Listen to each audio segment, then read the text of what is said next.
అదే RTV app వార్తల్ని క్షణాల్లో చదివే అవకాశం ఉంటుంది. ఒక న్యూస్ పేపర్, ఒక టెలివిజన్ ఛానల్ మీ చేతుల్లో ఎప్పుడూ ఉంటాయి. నమస్తే అండి, నా పేరు సునంద. నేను గత 15 సంవత్సరాల నుంచి నెల్లూరులో ఉంటున్నాను. ఇంకో ముఖ్యమైన విషయం ఏంటంటే, నేను 9 సంవత్సరాల పాటు హిజ్రాలతో వైష్ణవి కావ్య అనే హిజ్రాల దగ్గర నేను ఉంటున్నాను. ఒక 3 సంవత్సరాల నుంచే నేను ఆ బ్యాచ్లో నుంచి ఈ బ్యాచ్లోకి వచ్చానండి. అది ఎందువల్ల వచ్చానో ఏం చేసినా అది నాకే తెలుసు. వైష్ణవి అనే హిజ్రా ఇదిగోండి ₹1,00,000 నాకు ఇవ్వలేదనని నా ఒళ్ళే కాల్చిందండి. మొత్తం చేసింది ఆ రౌడీజానికి, ఆ ఇదికి మేము భరించలేక మేము అలేఖ్యం దగ్గర మేము ఉంటున్నాము. ఈరోజు రాత్రి మేము అందరం ఆదివారం మా అలేఖ్యమ్మ గారు ఊర్లో లేనందువల్ల మేము ఆదివారం కలుద్దాం ఆమె దగ్గరికి పోయినాము. ఒకడు శిరీష అనే ఒక ఇజ్రా వచ్చి మేము ఏమి చేయకపోయినా మమ్మల్ని కొట్టారు, తిట్టారని మా మీద కేసులు మొత్తం పెడుతున్నారండి. ఈ కేసులు అన్ని కావాలని వాళ్ళు పెడుతున్నట్టుగా మేము చెప్తున్నాము. మాకు దీంట్లో ఎంక్వైరీ చేయండి. మేము కానీ తప్పు కానీ చేస్తుంటే మమ్మల్ని శిక్షించండి. మా పెద్దవాళ్ళ తరఫున అలేఖ్యమ్మ గారు ఉన్నారు కదా, వాళ్ళని శిక్షించండి. మాకు ఎటువంటి సంబంధం లేదు, మేము ఇంట్లో ఉన్నాము. మరి ఎందువల్ల ఫోన్ వచ్చింది ఏమో మాకైతే అసలు తెలియదండి. కానీ వాళ్ళు 2 టౌన్లో వచ్చి ఇచ్చేసారు. వైష్ణవి వచ్చి అందరూ ఉన్నామండి, వాళ్ళు ఉన్నారు, మేము ఉన్నాము. నేను రౌడీలను కొన్నాను, గోండాలను కొన్నాను, పోలీసులను కొన్నాను. ఏం చేస్తారు నా కొడకల్లారా అని చెప్పేసి అడుగుతున్నారండి. ఒక్క విషయం ఏంటంటే, వైష్ణవి దేవురండి సొల్లూరుపేట, కావ్య దేవురు సొల్లూరుపేట, రవిత్రేణి దేవురు సొల్లూరుపేట. ఎక్కడెక్కడ వాళ్ళు వచ్చి నెల్లూరులో పుట్టి పెరిగాం. మీరు ఆధార్ కార్డు ప్రూఫ్తో సహా మీరు తీసుకోండి. రౌడీజం అంటున్నారు, గోండాయిజం అంటున్నారు, ఎవరు చేశారు? ఈరోజు మేము ఒక 15 మంది మేము ఉండొచ్చు, మీరు 100 మంది మీరు ఉండొచ్చు. మీ అందరూ రాత్రి పోలీసు వాళ్ళ ముందే చెప్పులు తీసుకొని కొట్టారు. 2 టౌన్ నుంచి రత్నం సార్ అనే ఆయన మీద కూడా చెప్పు తగలడం జరిగింది. వాళ్ళు ఇంతకు ముందు మొత్తం అలేఖ్యం దగ్గర ఉంటున్నారండి. వాళ్ళు గత 10 సంవత్సరాల నుంచే రాయలసీమ ముందు ఏర్పరచుకున్నారు. తర్వాత ఒక 3 నెలల నుంచి కోస్తా రాయలసీమ అని ఒక మా వాళ్ళని ఒక కమ్యూనిటీని ఏర్పరచుకొని ఈ విధంగా రౌడీజం చేస్తున్నారండి. ముఖ్య విషయం ఏంటంటే, గత 45 సంవత్సరాలుగా నెల్లూరులో అలేఖ్యమ్మ నివసిస్తుందండి. వీళ్ళు ఒక 20-25 సంవత్సరాల మధ్యలో వీళ్ళు వచ్చిన వాళ్ళేను. ఏమి చనిపోయినటువంటి హాస్టల్ వెనకాల ఉన్నటువంటి ఆస్తులు మీరు సిఐడి ఆఫీసు ద్వారా మీరు ఎంక్వైరీ చేయండి. వైష్ణవి దొరతో కాలనీలో గత 10 ఇల్లులు ఉన్నాయి. ఇటీవల సొల్లూరుపేటలో ₹1,00,000 పెట్టి ఇల్లు కొనింది, దానికి ఫంక్షన్ చేసింది. ఇంకొక నెలలో, ఈ నెలాఖరాలో ఇంకొక ఇల్లు కూడా చేయబోతుంది. ఇంత డబ్బు ఎక్కడి నుంచి వచ్చిందండి? ఇంత డబ్బు ఎలా వచ్చింది? ఈ సంపాదన అంతా మాదేను. మీకు మీ మీడియా ప్రతినిధులకి, పోలీసు వారికి ఒక చిన్న క్లూ ఇవ్వబోతున్నాను. నా పేరు మీద, నా చెయ్యి మీద కూడా వైష్ణవి అని పేరు ఉంది, నా హార్ట్ మీద కూడా వైష్ణవి అని పేరు ఉంది. ఎందువల్ల అంటే నేను వైష్ణవి దగ్గర ఉన్నాను. ₹1,00,000 కట్టలేదని నా ఒళ్ళు కాల్చింది వైష్ణవి. ఏమి దాని వెనకాల కొంతమంది రౌడీలను పెట్టుకొని వీడు ఎక్కడ పోతాడు, ఎక్కడ చెందుతాడని చెప్పేసి మమ్మల్ని బెదిరించి సంపాదించుకున్నారు. మేము ఒక్క విషయం కోరుకుంటున్నది ఏంటంటే, పోలీసు వాళ్ళు వీరు అని కాదు, మమ్మల్ని ముందు ఎంక్వైరీ చేయండి. మా వెనకాల ఉన్నటువంటి ఆస్తులను ఎంక్వైరీ చేయండి. వైష్ణవి, కావ్య, రవిత్రేణి వీళ్ళ వెనకాల ఆస్తులను చేయండి. మా సైడు అలేఖ్యమ్మని, సులోచనమ్మని వీరిని ఎంక్వైరీ చేయండి. ఎవరు ఇదిలో ఉన్నారో మీరే ఇచ్చేయనండి. ఒకవేళ అలేఖ్యమ్మ రౌడీజం చేస్తుంటే ఈరోజు కోర్టులకు పడగెత్తుండాలి. అటువంటి అలేఖ్యమ్మ లేదు. ఈరోజు వైష్ణవి పోలీసులు కొంటానంటుంది, రౌడీలు కొంటానంటుంది. ఎలా కొంటద్ది? మా సంపాదనతో కొంటద్ది. వాళ్ళ ఇంట్లో వాళ్ళ సంపాదనతో మాత్రం కాదు, మేము సంపాదనతో. మా ఇదంతా రివర్స్ తిరిగామని చెప్పేసి మా మీదే ఎటువంటి కేసులు, అసలుకి సంబంధం లేనటువంటి కేసులు పెట్టి మమ్మల్ని ఇబ్బంది పెడుతుంది.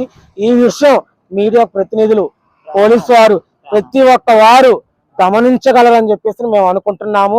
ఇంకొకటి ఏంటంటే, మేము ఉండేది మీ అందరి మంది కనిపిస్తుంది, మేము సీక్రెట్ కాదండి.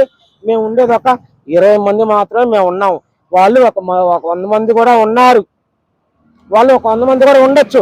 కానీ మా మీద రౌడీజం చేస్తున్నారు.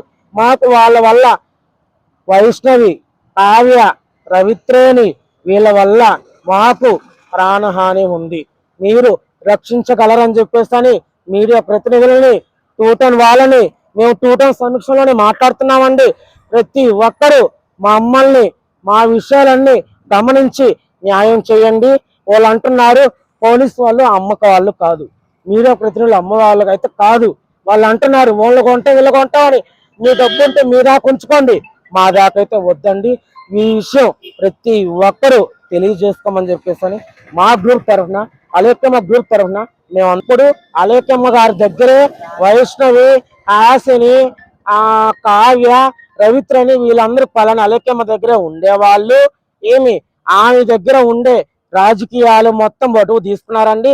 ఈ విషయం నెల్లూరులో ప్రతి ఒక్కరూ తెలిసిందే. నెల్లూరులో హిజ్రాల్ నాయకురాలు ఎవరు అంటే పలాని రాసప్పలేని అలేఖ్య గారు అనేవాళ్ళు. వాళ్ళు ఎమ్మెల్యే గారి మీద కూడా పోటీ చేస్తున్నారు. ఆమెకి ఇటువంటి చెడ్డ బిరుదు కానీ ఉండుంటే ఆమె ఇంత ఎమ్మెల్యే పోస్టుకి వచ్చిండదండి. వాళ్ళందరూ ఏమనుకున్నారంటే వాళ్ళకి ఎందుకు వీళ్ళకి ఎందుకనని. ఇంకొక విషయం అండి, మీకు నేను వీడియోగా పెడతాను. నెల్లూరులో అలేఖ్యమ్మ గారు నాయకే, వైష్ణవి గారు నాయకే, కావ్య గారు నాయకే. వాళ్ళు 1 నెల కిందట వాళ్ళ నాయకత్వాలు రాజమండ్రికి వెళ్ళి అమ్ముకున్నారు. 11 లక్షలు మొత్తం తీసుకున్నారు. ఆ వీడియో మీకు నేను పెడతాను, ఆ వీడియో కూడా మీరు పోస్ట్ చేయండి. వాళ్ళ నాయకత్వాలు అమ్ముకొని కోస్తా రాయలసీమ అంటూ ఏర్పరచుకొని ఇదంతా చేస్తున్నారండి. ఫస్ట్ అయితే అలేఖ్యమ్మ గారి దగ్గర వీళ్ళందరూ ఉన్నారు. వాళ్ళకు ఉన్నట్టుగా ఫోటోలు కానీ వీడియో కానీ ప్రతి ఒక్కటి ఉన్నాయండి. మీకు తెలియజేయమంటే మేము తెలియజేస్తాం. మేము ఎవరికి వాళ్ళే తీసుకుంటాము. కాకపోతే ఏంటంటే సంవత్సరానికి 1,00,000 పెట్టాలా 2 లక్షలు పెట్టాలని డిమాండ్ చేస్తారు. ఆ డిమాండ్ చేసిన దాంట్లో నేను ఎంత డబ్బులు కట్టున్నానో, నా పిల్లలు ఎంత డబ్బులు కట్టున్నారో మా దగ్గర ప్రూఫ్తో సహా మా దగ్గర ఉన్నాయండి. మీకు తెలియజేయమంటే మేము తెలియజేస్తాము. 1,00,000, 2 లక్షలు ఎందుకు అమౌంట్? ఇప్పుడు వారం వారం మమ్మల్ని ఇమ్మంటారు, మేము ఇవ్వలేము. ఒకరు తాగే వాళ్ళు ఉంటారు, ఒక మంచోళ్ళు ఉంటారు, ఒకరు చెడ్డలు ఉంటారు. అందరూ ఇవ్వలేరు. ఇవ్వకుండా ఉన్న వాళ్ళు ఏదైనా ఉంటే సంవత్సరానికి ఇమ్మనేవాళ్ళు. సంవత్సరానికి మేము లక్ష మేము ఇచ్చేవాళ్ళని. వైష్ణవికి మేము లక్ష ఇచ్చేవాళ్ళం. ఇచ్చినట్టుగా ప్రూఫ్ పక్కతో మా దగ్గర ఉంది. అలేఖ్యమ్మ గారికి వాళ్ళు ఇచ్చినట్టుగా ఒక్క ప్రూఫ్ వాళ్ళని పెట్టమనండి, మేము 100 ప్రూఫ్లు మేము పెట్టగలుగుతాం. ఏం లేదండి, ఎవరు సహాయం చేయరు, ఎవరు సహాయం చేయరు. రాత్రి ఈ విషయానికి నేను చెప్తున్నాను. వైష్ణవి రాత్రి అన్నది నేను పోలీసు వాళ్ళు కొంటాను, 100 మంది ఉన్నారంటే ఎవరు కొంటారు? నీ దగ్గర డబ్బు ఉంది, నువ్వు కొంటావు. నువ్వు నాలాగా సాధారణ ఒక హిజ్రా, నేను నిద్రలేసి నేను అడుక్కునేదానికి వస్తాను రోడ్డు మీద, నువ్వు రావు. అయినా నా దగ్గర నేను సంపాదన నీకు ఎట్లా వచ్చింది? నేను 12 సంవత్సరాల నుంచి భిక్షాటం చేస్తున్నాను. నేను రోజుకి 2,000 అడుక్కుంటాను, 1000 అడుక్కుంటాను. నాకు లేని భిక్షాటన చేస్తే నాకు లేనిది నీకు ఎలా వచ్చింది? మేము ఒక 100 మంది ఉండి నీకు సపోర్ట్ చేస్తే నువ్వు వచ్చింది. ఇవన్నీ మాకొద్దండి, మేము స్వేచ్ఛగా బతకాలనుకుంటున్నాము. ఇవన్నీ మాకొద్దు, దయచేసి మా వినుకొని మీరు వినండి. అయితే ఒక శ్రమని దోపిడీ చేయటం అనేది ఇది మంచిది కాదని చెప్పేసి మన చట్టాల్లో కూడా ఉంది.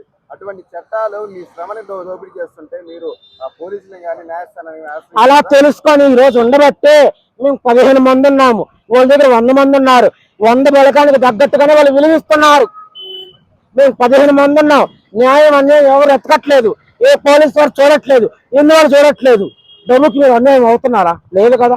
ఎవరు న్యాయం ఉందో మీరు చూడండి, మీరు చూడండి. ఈ రోజు మీరు అడుగుతున్నారు కాబట్టి నేను చెప్తున్నాను. అలేఖ్యమ్మ గారి వెనకాల ఉన్నటువంటి స్థిరాస్తులు చూడండి, పరాస్తులు చూడండి. వీళ్ళు వైష్ణవి కావ్య వెనకాల ఉన్నటువంటి వీళ్ళ ఆస్తుల్ని, స్థిరాస్తులు కూడా మీరు చూడండి. వాళ్ళకి ఎవరెవరైతే ఇన్ఫర్మేషన్ ఇస్తున్నారో, వాళ్ళకి ఎవరెవరైతే సపోర్ట్ చేస్తున్నారో మీకు పర్సనల్గా మేము వీడియోస్ వేస్తాము. మీరు ప్రజలందరికీ తెలియజేయండి, పోలీస్ వారికి తెలియజేయండి, మాకు రక్షణ కలిగించండి. అలానే వైష్ణవి గురించి మాకు ప్రాణహాని ఉందండి.